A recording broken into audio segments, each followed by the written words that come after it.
중국 전역이 그 이름 하나에 혼란에 빠졌습니다.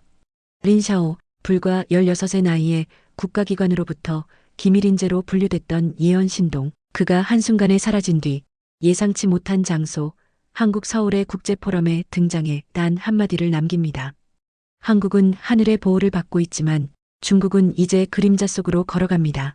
그 말 한 줄에 15억 인구의 중국이 뒤흔들렸습니다. 중국 SNS는 일제히 마비됐고 수많은 이들이 입을 다물지 못했죠. 한 사람의 말이 한 나라를 뒤집어 놓은 겁니다. 그가 누구인지, 왜 그런 말을 했는지, 그리고 정말 한국을 향한 하늘의 뜻이란 무엇인지 이제 그 놀라운 이야기가 펼쳐집니다. 계속해서 시청해 주시고 구독과 좋아요로 함께 해주세요. 중국 전역이 그 이름 하나에 혼란에 빠졌습니다. 린샤오, 불과 16의 나이에 국가기관으로부터 제사급 민간 전략자문이라는 전례 없는 칭호를 부여받은 천재소년. 중국 공산당조차 그의 존재를 은밀히 다루며 기밀인재로 분류했던 인물입니다. 그런 그가 돌연 모습을 감췄습니다. 그리고 한 달 뒤 한국 서울의 한 국제포럼 무대에 나타났습니다. 전 세계가 경악했습니다. 중국의 미래를 예견하던 소년이 왜 한국을 언급했는가? 그는 왜 공산당을 떠났는가? 그가 말한 천벌이란 무엇인가? 강연은 실시간 생중계되었고 그의 입에서 나온 단 한마디는 15억 중국인을 충격 속에 몰아넣었습니다. 한국은 하늘의 보호를 받고 있지만 중국은 이제 그림자 속으로 걸어갑니다. 그 말 한마디에 중국 SNS는 마비됐고 수천만 명의 네티즌이 그를 매국노, 배신자라 불렀습니다. 하지만 그를 비난하던 사람들조차도 몇 주 뒤 벌어진 두 번의 충격적인 사건 앞에 말문을 닫게 됩니다. 린샤오는 6살 때부터 수학과 언어 인식 능력에서 전 세계 상위 0.0001% 수준을 보였습니다. 중국 중앙정부 산하 천인계획 유소년 예지연구소의 전폭적 후원을 받으며 이미 12세에 국가재난 시뮬레이션 프로그램을 설계했고 14세에는 AI 기반 지질제의 예측 모델로 중앙정법이 특별상까지 수상한 천재였습니다. 그런데 그가 15세가 되던 해여름 단 하나의 문장으로 중국 전역을 뒤흔듭니다. 양강 지역은 2달 내 초대형 홍수에 휩싸이게 됩니다. 이는 단순한 기상이변이 아닌 체계 붕괴의 예고편입니다. 당시 국무원 기상청은 공식 반박합니다. 근거 없는 예측일 뿐이며 기후 모델상 가능성이 낮다. 그러나 정확히 58일 뒤 장시성과 후난성을 중심으로 30년 만에 최악 이홍수가 발생했고 수십만 명의 주민이 긴급 대피하게 됩니다. 중앙 CCTV 뉴스는 단 한 차례도 그의 이름을 언급하지 않았지만 인터넷 커뮤니티에서는 모두가 묻기 시작했죠. 린샤오는 대체 어떻게 알았던 거지? 그리고 그로부터 한 달 후 그는 사라졌습니다. 그의 가족은 국가로부터 분리되었고 공식적으로는 미국으로 유학 중이라는 보도만 흘러나왔습니다. 하지만 세계는 그가 한국에 있다는 것을 몰랐습니다. 그가 나타난 장소는 2025 유라시아 청년지성 포럼 서울 코엑스에서 열린 이 행사에는 아시아 12개국의 영재들이 모였습니다. 그가 등장하자 현장은 술렁였습니다. 그 아이가 린샤오가 맞나? 중국의 예언 신동이 왜 여기에? 검은 정장 차림에 검은 안경. 그는 침착한 표정으로 단상에 섰고 그러곤 발표 제목을 이렇게 밝혔습니다. 더 저지먼트 어브 이스트 동방의 심판. 순간 회의장은 얼어붙었습니다. 그는 말했습니다. 중국은 기술과 자원을 가졌지만 감정을 잃었습니다. 사람은 시스템의 부속이 되었고 진실은 봉인되었습니다. 한국은 작은 나라지만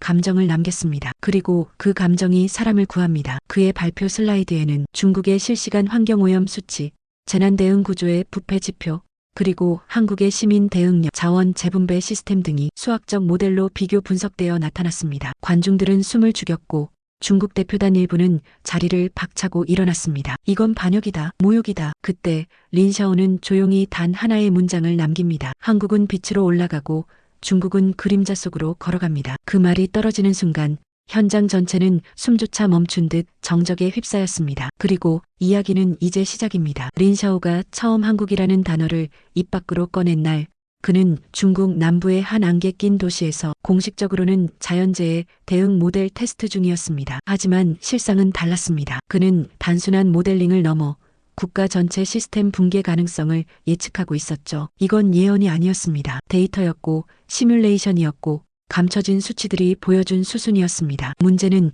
그 수순의 끝에 내부 재앙이라는 단어가 등장한다는 것이었습니다. 중국 내부에서 린샤오가 맡았던 분야는 단순한 기상 예보나 재난 대비를 넘었습니다. 그는 AI 기반 국가 리스크 예측 엔진을 설계 중이었고 그 알고리즘은 감정 데이터까지 포함해 정권 안정성과 민심 반응성까지 분석하도록 되어 있었습니다. 그리고 그 모델은 어느 날부터 적색 전멸을 시작했습니다. 내부 통제 구조의 피로, 누적이, 재난 대응 실패 가능성 91%, 양강성, 산둥성 지역 민심 불만치 급등, 2025년 8월에서 11월 3단계 붕괴 위험 임계 도달. 린샤오는 이 결과를 보고 고개를 떨궜습니다. 수치는 거짓말을 하지 않았고 정권은 그 수치를 덮었습니다. 그는 보고서를 올렸습니다. 정확히 3차례. 하지만 돌아온 건 간단한 명령뿐이었습니다. 더는 그런 보고를 작성하지 말 것. 불필요한 예민 반응은 사회 혼란을 유발한다. 국가를 위한다면 침묵하라. 그는 국가를 위한 예언자가 아닌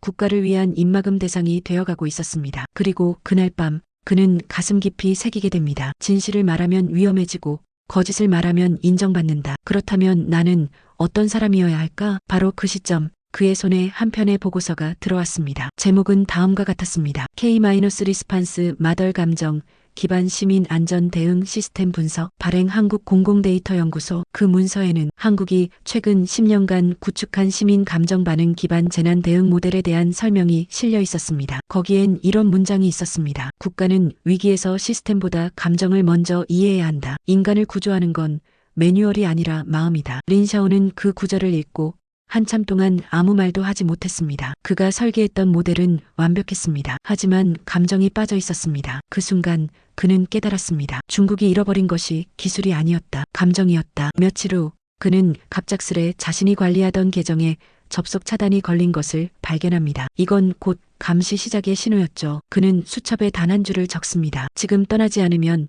난 이 시스템의 부품이 된다. 그는 긴 준비 없이 탈출을 감행했습니다. 공식적으론 미국 유학 준비라는 명목으로 공항에 나섰지만 항공권의 목적지는 일본 나리타. 그리고 그곳에서 직항으로 한국으로 넘어왔습니다. 서울에 도착한 그는 공항에서 가장 먼저 한 것이 길거리 시민 인터뷰 시청이었습니다. 질문은 간단했습니다. 당신은 재난이 닥쳤을 때 어떤 사람을 가장 먼저 떠올리십니까? 중국에서라면 정답은 두 가지였을 겁니다. 땅 혹은 스스로였겠죠. 하지만 한국 시민들은 말했습니다. 부모요, 아내요, 친구요, 제 반려견이요, 옆집 아주머니요. 같이 대피해야죠. 린샤오는 그 영상에서 수치화할 수 없는 데이터를 처음으로 느꼈습니다. 타인을 향한 감정이라는 변수, 그것이 그가 지금까지 빠뜨려왔던 단 하나의 조각이었습니다. 며칠 후 그는 한국 정부의 국제포럼 참가 공고를 발견했고 거기엔 이런 문구가 있었습니다. 국적과 경계를 넘어 아시아 청년들의 진실한 제안을 기다립니다. 린샤오는 망설이지 않았습니다. 그리고 더 저지먼트 어브 이스트 동방의 심판이라는 주제를 내걸고 단상에 올랐던 것이었습니다. 그 발표는 단순한 지적 분석이 아니었습니다. 한 체제를 빠져나온 한 사람의 고백이었고 한 나라를 선택한 한 아이의 용기였습니다. 발표가 끝난 뒤 그는 조용히 말했습니다. 한국은 완벽하지 않지만 사람이 살아있는 나라입니다. 그 말이 떨어지던 순간 회의장 전체가 조용해졌습니다. 그 침묵 속엔 조롱도 있었고 감동도 있었고 무엇보다 진심이 남긴 여운이 있었습니다. 린샤오가 한국 서울에서 발표한 날 중국 본토는 이상할 만큼 조용했습니다. 그의 말은 포럼 공식 방송에선 삭제됐고 국가 언론은 이를 단 한 줄도 다루지 않았죠. 그런데 이상했습니다. 바이두, 웨이보, 도우인 모든 포털과 SNS에선 린샤오 이 단어가 실시간 검색어 1위에 올랐습니다. 그를 둘러싼 루머는 쏟아졌습니다. 거짓 예언으로 한국에 돈 받으러 간 거다. CIA에 넘어간 배신자다. 천재라더니 결국 정신 나갔다. 그 아이는 더 이상 중국인이 아니다. 정부가 언급하지 않아도 그를 향한 국민의 분노는 자동으로 폭발했습니다. 그는 하루아침에 매국노, 망국의 아이, 심지어 공공의 적으로 낙인 찍혔습니다. 그의 부모는 고향에서 자취를 감췄고 그의 이름은 교과서에서조차 지워질 위기에 놓였습니다. 그러나 발표가 있은 지 불과 17일 뒤 중국 중부 안우이성과 허난성 일대에 기상 관측 이래 유례없는 강수량이 쏟아지기 시작했습니다. 당국은 초기엔 단순한 계절성 장마라고 발표했습니다. 하지만 4일 만에 총 누적 강수량 980, 도시 37곳 침수, 12만 명 긴급 대피라는 속보가 이어졌습니다. 시민들은 SNS에 외쳤습니다. 도대체 무슨 일이야? 왜 이렇게 빨리 불어난 거야? 예전에는 3일 전부터 예보되던 게 지금은 왜 말이 없지? 그때 누군가 린샤오의 한국 발표 영상 일부를 편집해 업로드합니다. 중국은 감정을 잃었고 시스템은 늦고 무디며 결국 사람은 구조받지 못할 것이다. 그 영상은 업로드 3시간 만에 200만 회 조회수를 넘기며 폭발적 확산을 시작했습니다. 이제 사람들은 말했습니다. 그 아이 맞췄다. 이게 그가 말한 재난인가? 정부보다 빨랐다. 무섭다. 웨이보엔 자성의 목소리도 등장했습니다. 우린 그를 돌로 쳤지만 정작 그가 본 것은 우리의 미래였다. 예언이 아니라 분석이었고 고발이 아니라 경고였다. 중앙방송은 여전히 침묵했지만 그날 밤 유튜브엔 한국에서 발표한 중국 천재라는 제목의 영상이 다시 한번 전 세계에 회자되기 시작했습니다. 그리고 그로부터 또 한 달 뒤 서남부 티베트 지역에서 규모 6.9의 강진이 발생합니다. 지질학자들은 놀랐습니다. 지표 움직임, 단층 압력, 예측 불가했던 시점, 그 어떤 분석도 미리 이 사건을 예고하진 못했죠. 그러나 린샤오의 발표 슬라이드 중 한 장엔 집안 응력 이상 구간이 표시돼 있었고 바로 그곳이 이번 지진의 진앙지였습니다. 더는 막을 수 없었습니다. 중국 사회는 두 가지 흐름으로 갈라지기 시작했습니다. 1. 여전히 그를 비난하는 사람들. 운 좋게 맞춘 거다. 외세와 손잡은 반역자다. 진실이라도 국가를 공개적으로 깎아내리는 건 잘못이다. 2. 그를 재조명하는 사람들. 우린 한 명의 천재를 추방했다. 그가 아니었다면 이 피해는 훨씬 더 컸을 것이다. 이제라도 그의 말을 듣자. 중앙TV는 마침내 짧은 리포트를 내보냅니다. 중국을 떠난 린샤오 군의 분석 일부는 예측 결과와 유사한 면이 있으나 이는 어디까지나 개인의 의견이며 국가의 방향과 무관함을 밝힙니다. 하지만 국민들은 그 공식 성명을 더 이상 신뢰하지 않았습니다. 이 시점에서 린샤오의 이름은 전 세계 지식 커뮤니티와 포럼에서 감정 기반 재난 예측의 선구자라는 수식어와 함께 회자되기 시작했습니다. MIT, 옥스퍼드, 싱가포르 국립대에선 그의 한국 발표를 분석 자료로 사용했고 UN 재난관리국에서는 린샤오의 감정 기반 위험 예측 모델에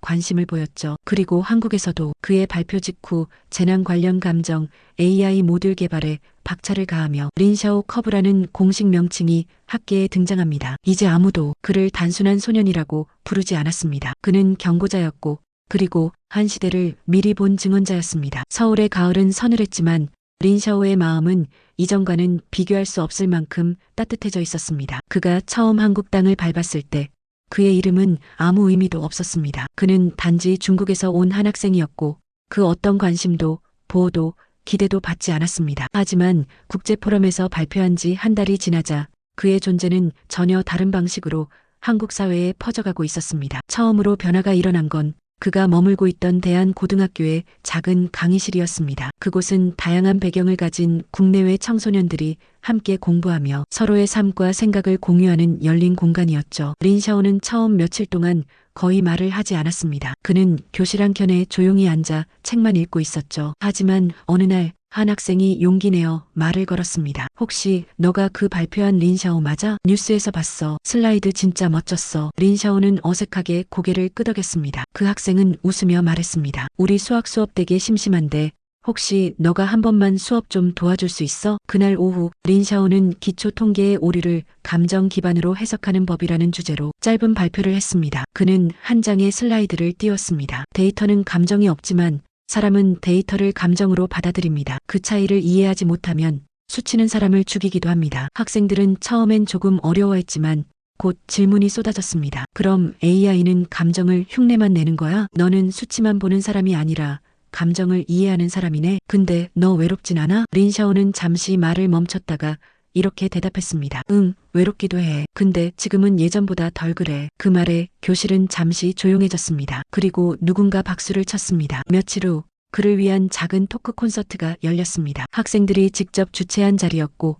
주제는 단순했습니다. 예언자에게 감정을 묻다. 린샤오는 처음엔 당황했습니다. 그는 감정을 말하기보다 숫자와 논리를 통해 세상을 설명해 온 사람이었기 때문이죠. 하지만 그날 그는 조용히 입을 열었습니다. 나는 수많은 재난을 예측했지만 단 한 번도 누군가의 눈물을 계산에 넣어본 적이 없습니다. 한국에 와서 처음으로 수치보다 사람을 먼저 봤습니다. 그 말에 학생들은 숨을 죽였고 누군가 손을 들고 말했습니다. 너 지금 웃고 있어. 그건 예측이 아니라 감정이야. 린샤오는 그 말에 무의식적으로 입가에 떠오른 미소를 느끼고 말았습니다. 처음으로 누구에게도 증명할 필요 없는 있는 그대로의 자신을 인정받은 순간이었습니다. 그를 바라보는 한국 사회의 시선도 바뀌기 시작했습니다. 언론은 그를 천재 예언소년이 아닌 동아시아 위기 속에서 감정의 본질을 되짚은 10대로 소개하기 시작했죠. 특히 그의 말을 인용한 인포그래픽, 감정은 구조다. 한국은 감정을 지킨 나라 같은 문구는 청소년 SNS 계정들을 중심으로 퍼지며 하나의 유행처럼 번졌습니다. 한 방송 인터뷰에서 사회자가 이렇게 물었습니다. 린샤오 군, 당신에게 한국은 어떤 나라입니까? 그는 잠시 고민하더니 이렇게 대답했습니다. 저는 한국에서 처음으로 이름 대신 마음을 불려봤어요. 그 말이 방송을 통해 전파되자 수많은 사람들이 댓글을 남겼습니다. 진심이 느껴졌다. 이런 사람이 진짜 리더다. 예언보다 따뜻함을 주는 말이었다. 그리고 그와 대화를 나눈 한 한국 학생은 이렇게 말했습니다. 그는 천재가 아니라 그냥 우리 반 친구 같았어요. 외로웠던 사람. 하지만 지금은 함께 웃는 사람. 그날 밤 린샤오는 혼자 노트북을 켰습니다. 그리고 한 문장을 적었습니다. 나는 예언자가 아니었다. 나는 단지 사람들이 외면한 것을 보고 말했을 뿐이다. 그리고 지금은 누군가의 옆에 있는 사람이 되고 싶다. 서울 생활이 어느덧 넉 달째에 접어들었을 무렵 린샤오는 매일 오후 3시면 한강공원 벤치에 앉는 습관이 생겼습니다. 그는 물결치는 강을 바라보며 사람들의 표정을 관찰했고 그들의 동선을 따라 머릿속에서 감정 반응 지도를 그려보았습니다. 그는 늘 데이터로 사람을 파악하려 했고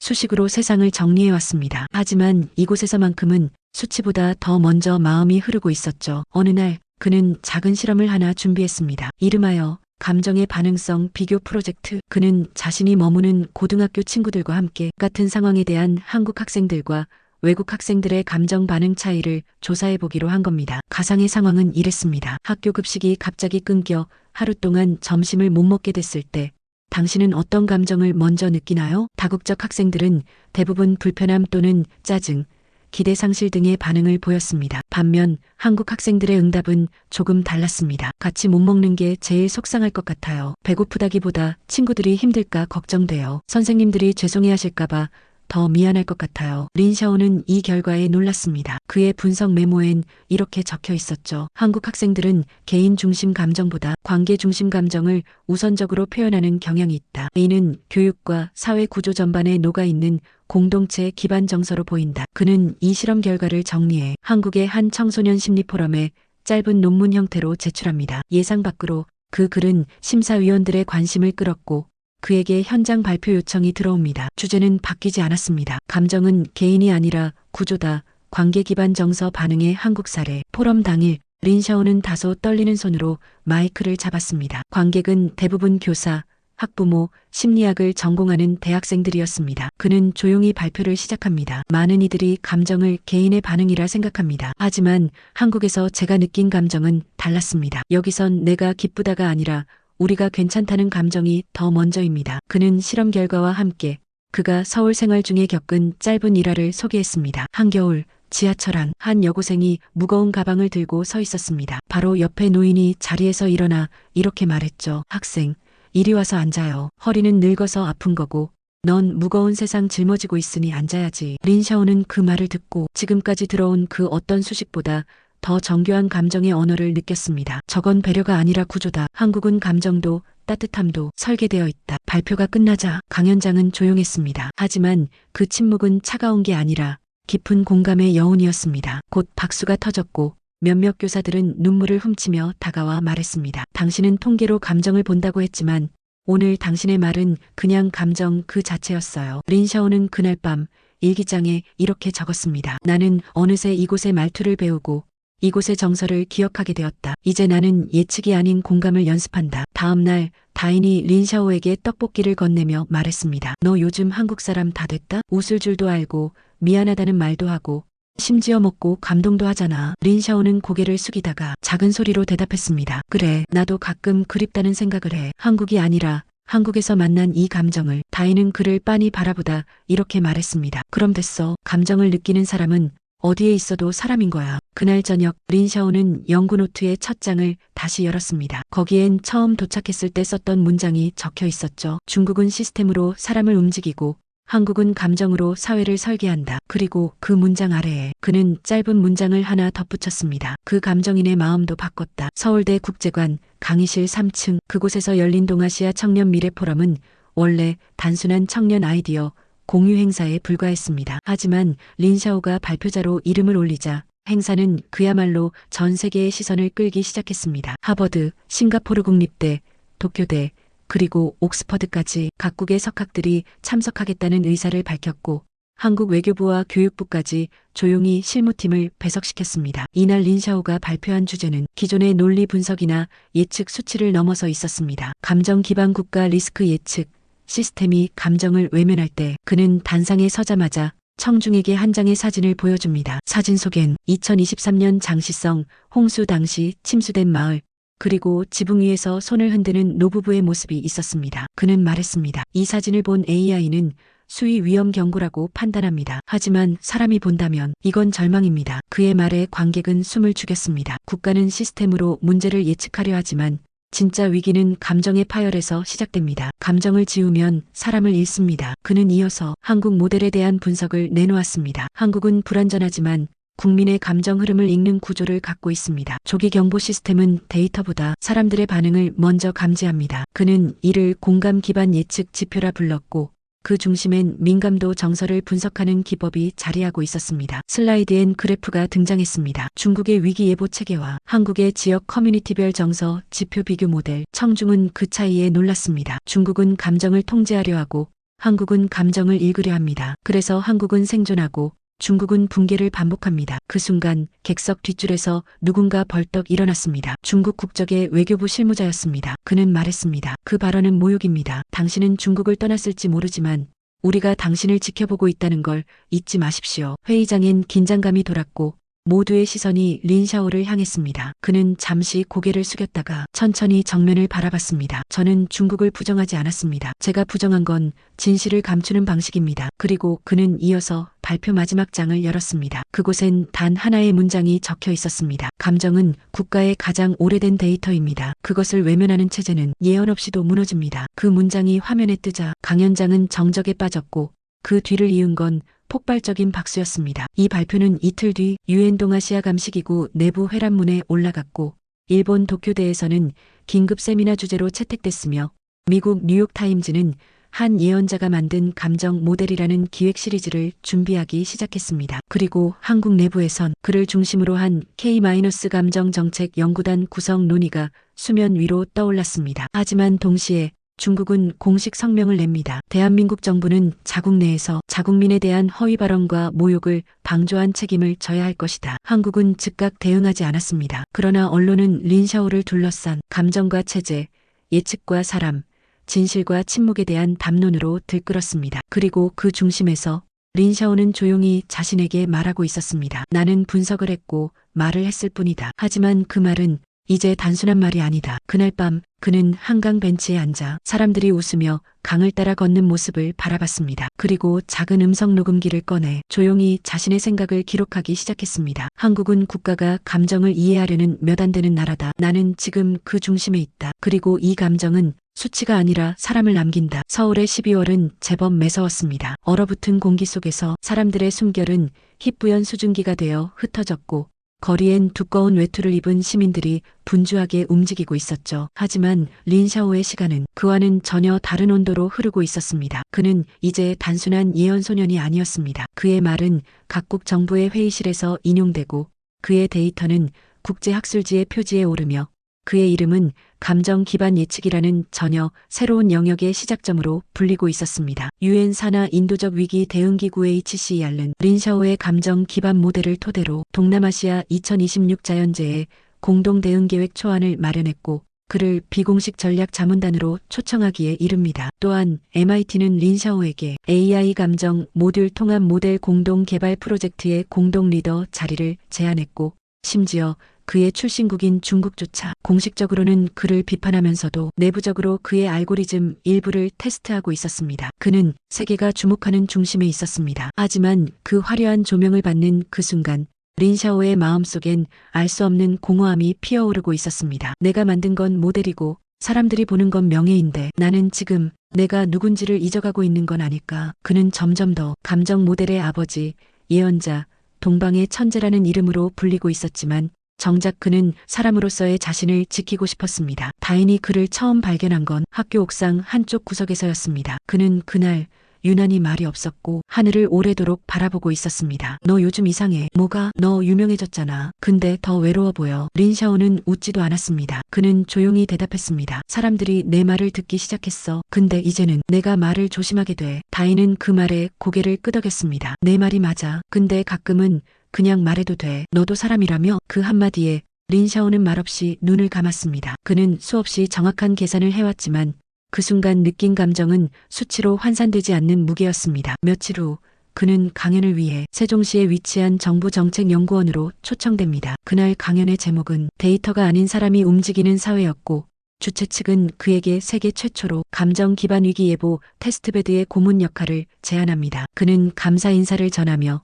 강연 마지막에 이렇게 말했습니다. 지금까지 저는 예측하고 경고했습니다. 하지만 이제부터는 제가 해야 할 일은 사람들의 말에 먼저 귀를 기울이는 겁니다. 청중은 조용했고 그 침묵 속에선 예언자에서 시민으로 돌아가려는 한 사람의 의지가 느껴졌습니다. 강연이 끝난 뒤 정부 고위 관계자가 다가와 말했습니다. 린군, 당신은 대단합니다. 우리는 진심으로 당신의 통찰력을 필요로 합니다. 그는 예의 바르게 고개를 숙인 뒤 조용히 말했습니다. 제가 대단한 게 아닙니다. 단지 사람들이 말하지 않는 걸 제가 먼저 말했을 뿐입니다. 그 말은 회의실 전체를 숙연하게 만들었습니다. 그날 밤 그는 자정 무렵 학교 운동장 벤치에 홀로 앉아 있었습니다. 갑자기 흩날리는 눈발, 그 사이로 다인이 슬리퍼를 끌고 다가왔습니다. 여기서 뭐해? 그냥 바람 좀 쐬려고. 다인은 그 옆에 앉더니 한 손에 따뜻한 호빵을 건넸습니다. 넌 세상을 바꿨을지도 모르지만 난 내가 그 호빵 먹고 웃는 게 더 대단하다고 생각해.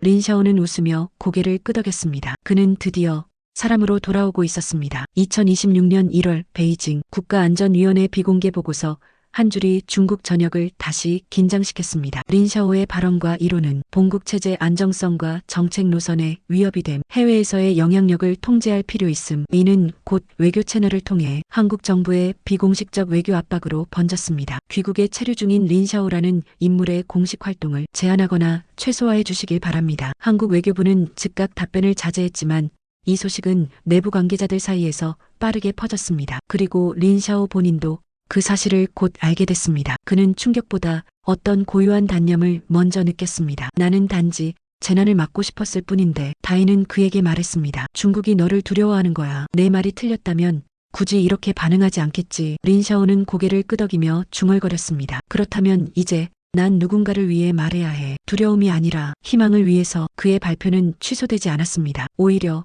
더 많은 요청이 쏟아졌습니다. 서울시 재난안전본부, 국회 청문회, 그리고 국내 방송사 특집 강연, 그 중에서도 국회 교육문화위원회에서 열린 청년인재 정책 청문회는 중대한 전환점이 되었습니다. 그 자리에선 한 의원이 직접 그에게 질문했습니다. 린샤오 군, 당신은 지금 한국에서 머물고 있습니다. 그런데 왜 굳이 본국을 자극하는 방식으로 메시지를 전달하나요? 그는 침착하게 대답했습니다. 제 말이 자극이 된 이유는 그동안 아무도 말하지 않았기 때문입니다. 침묵이 반복된 자리엔 어느 말이든 처음엔 자극이 됩니다. 그 말에 회의장은 조용해졌습니다. 한참 후 또 다른 의원이 고개를 끄덕이며 말했습니다. 린군, 우리는 당신이 예언자가 아니라 사람으로서 그 자리에 서 있다는 걸 압니다. 그날 방송 이후 수많은 시민들이 SNS에 글을 남겼습니다. 린샤오는 조용히 진실을 말하는 사람이다. 한국은 그를 지켜야 한다. 누군가의 고통을 막으려는 말이 외교 문제라면 그 외교가 틀린 것이다. 언론 역시 태도를 바꿨습니다. 초기엔 예언 신동이란 자극적 수식어를 썼던 매체들이 이제는 그를 시민안전지향 연구자 혹은 감정을 설계하는 과학자로 다시 조명하기 시작했습니다. 그러던 중 그를 향한 직접적인 경고성 메시지가 도착합니다. 발신인은 익명, 내용은 단순했습니다. 너의 목소리는 커지고 있지만 그 목소리를 원치 않는 이들도 있다. 조심하라. 보안당국은 즉각 조치를 취했고 한국 정부도 신변 보호 대책을 검토했습니다. 린샤오는 처음엔 불안했지만 이내 의연하게 말했습니다. 진실을 말하는 데 대가가 따른다면 나는 그 대가를 감당하겠습니다. 며칠 뒤 그는 고등학교 졸업생 자격으로 마지막 수업을 마친 뒤 친구들과 사진을 찍었습니다. 사진 속의 린샤오는 검정색 교복에 수줍은 미소를 지으며 친구들과 어깨를 나란히 하고 있었습니다. 그 모습을 본 선생님은 이렇게 말했습니다. 린샤오, 넌 이제 한국 청년이야. 그 말에 그는 처음으로 조국이라는 단어를 복잡한 감정으로 받아들였습니다. 그리고 졸업식 날 그는 축사자로 단상에 섰습니다. 그는 조용히 말문을 열었습니다. 저는 중국에서 태어났고 이곳 한국에서 마음을 배웠습니다. 수많은 계산과 예측 속에서 살았지만 이곳에서 배운 가장 중요한 건 사람이 먼저라는 것이었습니다. 그 말에 교정 전체가 조용해졌고 학생들과 학부모들은 고개를 끄덕이며 박수를 보냈습니다. 그날 밤 그는 혼자 광화문을 걸었습니다. 차가운 겨울 공기 속에서도 그의 발걸음은 가볍고 단단했습니다. 그리고 휴대폰 메모장에 한 줄을 적었습니다. 이젠 예언자가 아니라 사람을 위한 기억으로 남고 싶다. 2026년 봄 제네바 유엔 본부에서 개최된 AI와 감정 기반 재난 예측 국제회의에 린샤오는 정식 발표자로 초청받았습니다. 초청장은 단 4줄짜리 짧은 영문이었지만 그 속엔 무게감이 실려 있었습니다. 미스터 린샤오, We request your presence on the insights. The world must hear what YOUV 신 UN 휴메노테리언 카운슬. 세계는 그를 소환한 것이었습니다. 예언자나 천재가 아닌 새로운 미래를 설계하는 사람으로서요. 그는 한국을 대표해 서울대와 공동으로 개발 중인 공감 기반 위기 예측 시스템 프로젝트 ORUM의 책임 디자이너 자격으로 무대에 섰습니다. 그가 발표한 자료 첫 페이지에는 한 장의 사진이 실려 있었습니다. 서울의 작은 골목, 비를 맞은 채 우산 하나를 나누는 두 사람, 그리고 그 밑엔 단 한 문장. 인간은 공감할 수 있을 때만 구조할 수 있다. 청중은 정적에 빠졌습니다. 누구도 말하지 않았지만 모두가 알고 있는 진실이었기 때문이죠. 그는 이어 발표를 이어갔습니다. 재난은 기술의 실패에서 시작되지 않습니다. 재난은 사람을 잊었을 때 시작됩니다. 제가 만든 모델은 정확하지 않을 수 있습니다. 하지만 그것은 정확함보다 누군가를 먼저 떠올리는 구조를 만들어냅니다. 그리고 그는 한국에서 수개월간 진행해온 정서 데이터 기반 시민 안전 대응 사례를 소개했습니다. 실시간 감정 키워드 추적 시스템, 공동체 반응형 긴급 안내 전송, 커뮤니티 정서 온도 기반 위험 예측 그래프. 관중석에는 하버드, 캠브리지, 도쿄대 교수진뿐 아니라 스위스 대통령실, 아프리카 연합 재난대응본부 관계자들까지 모여 있었습니다. 그의 발표가 끝난 직후 UN 인도주의기구 수석 고문이 말했습니다. 린샤오 군은 우리 시대가 잃어버렸던 사람 중심의 구조를 다시 설계한 사람입니다. 우리는 기술보다 사람을 먼저 봐야 합니다. 그것이 한국이 보여준 것이고 린샤오가 증명해낸 것입니다. 박수가 쏟아졌고 일부 청중은 조용히 눈물을 닦기도 했습니다. 그날 린샤오의 이름은 UN 글로벌 레코드에 정식 등재됐고 그가 주도한 ORUM 프로젝트는 2026 인류 공존기술상 후보에 공식 등록되었습니다. 하지만 린샤오 본인은 그 어떤 상도 박수도 크게 의미 두지 않았습니다. 그가 제네바를 떠나기 전 기자들은 물었습니다. 당신은 세계를 바꿨다는 평가를 듣고 있습니다. 이제 어떤 미래를 꿈꾸십니까? 그는 조용히 대답했습니다. 전 바꾸지 않았습니다. 다만 사람들이 잊고 있었던 것들을 다시 말했을 뿐입니다. 한국으로 돌아온 그는 한 다큐멘터리 촬영팀과 인터뷰를 진행했습니다. 질문은 단순했습니다. 린샤오에게 감정이란 무엇인가요? 그는 잠시 침묵하다가 이렇게 말했습니다. 감정은 예측할 수 없는 것이라서 아름답습니다. 그리고 그 감정을 받아줄 사람이 있을 때 세상은 덜 무섭습니다. 그날 밤 그는 광주에 있는 작은 공동체 마을을 찾았습니다. 프로젝트 ORUM의 첫 실험지였죠. 그는 그곳에서 초등학생들과 함께 마음 날씨 일기장을 작성했습니다. 오늘 마음은 흐림, 친구랑 싸워서 번개, 엄마가 안아줘서 햇살. 그는 조용히 그들의 일기를 하나하나 읽으며 중얼거렸습니다. 이게 가장 정직한 데이터다. 프로젝트는 성공적으로 안착했고 그는 한국 정부와 함께 린샤오 시민감정센터를 설립하는 데 협조합니다. 이 센터의 모토는 간단했습니다. 예측은 기술이 하지만 구조는 사람이 한다. 그리고 그 첫 번째 정식 브리핑에서 그는 마지막으로 이렇게 말했습니다. 어느 나라든 가장 먼저 지켜야 할 건 사람의 마음입니다. 감정은 약점이 아니라 우리가 서로를 잊지 않게 해주는 유일한 증거입니다. 어느덧 계절은 다시 봄. 서울의 벚꽃이 만개하던 날 린샤오는 한평 남짓한 작은 교실에 들어섰습니다. 그곳은 초등학교 감정 교육 파일럿 프로그램 현장이었습니다. 벽엔 아이들이 쓴 문장들이 붙어 있었죠. 나는 오늘 외로워서 손을 들었다. 친구가 내 마음을 몰라줘서 흐림이에요. 혼나도 괜찮아요. 엄마가 기다려주니까요. 린샤오는 조용히 그 글을 바라보다 작은 미소를 지었습니다. 그 미소는 그가 예언을 멈추고 사람을 이해하게 된 이후 처음으로 자신에게 보내는 작은 위로였습니다. 그는 어느 날 다인과 함께 경복궁 앞을 걸으며 말했습니다. 나 예전엔 사람들이 왜 울면서 웃는지 몰랐어. 근데 지금은 알아. 마음이 무겁고 가벼울 수 있다는 걸. 다인은 웃으며 말했죠. 그럼 이젠 진짜 한국 사람 다 됐네. 린샤오는 장난스럽게 고개를 끄덕였습니다. 어쩌면 이제야 진짜 사람이 된 것 같아. 그리고 며칠 후 그는 한국 정부로부터 공식 귀화를 제안받습니다. 다문화 인재 특별 케이스로 이미 국민 청원 50만 명 이상이 그의 국적 부여를 지지한 상황이었습니다. 그는 한참 고민하다 서류 한 장을 꺼내 조용히 서명합니다. 대한민국 국적 귀화 신청서, 그리고 기자회견 없이, 환호도 없이 그는 조용히 말했습니다. 제가 선택한 건 국적이 아니라 마음입니다. 저는 이 마음을 가진 나라의 사람이 되고 싶었습니다. 그로부터 한 달 후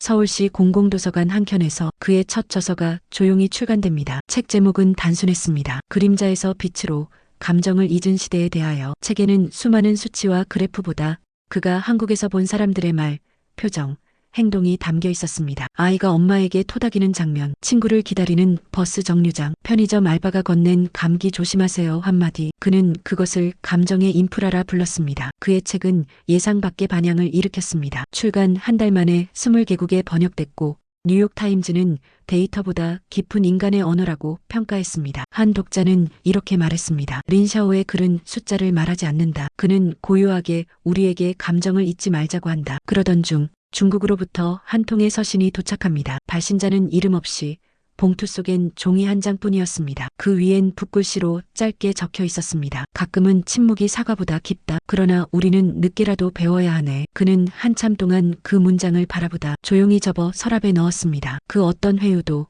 그 어떤 분노도 없이 그 말엔 오직 늦은 이해와 무거운 존중이 담겨 있었습니다. 그날 밤 그는 다시 한번 한강을 걸었습니다. 바람은 여전히 찼고 강물은 조용히 흘렀습니다. 그는 혼잣말처럼 중얼거렸습니다. 예언은 미래를 위한 것이 아니라 지금의 사람을 지키기 위한 것이었어. 그리고 그가 마지막으로 노트에 적은 문장은 그의 삶 전체를 설명하는 말이었습니다. 나는 세상을 바꾸지 않았다. 나는 그저 2층 감정을 꺼내 보여준 것뿐이다. 다음 날 그는 광화문 시민광장에 서 있었습니다. 기념식도 무대도 없었지만 그는 시민들과 함께 자전거를 타고 길거리에서 커피를 마시며 웃고 노점상 아주머니에게 오늘 날씨 따뜻해요라고 인사했습니다. 그리고 누군가 다가와 물었습니다. 혹시 린샤오 씨 맞죠? 당신은 천재라던데 진짜 세상이 보이나요? 그는 웃으며 대답했습니다. 아니요, 지금은 그저 사람이 보입니다.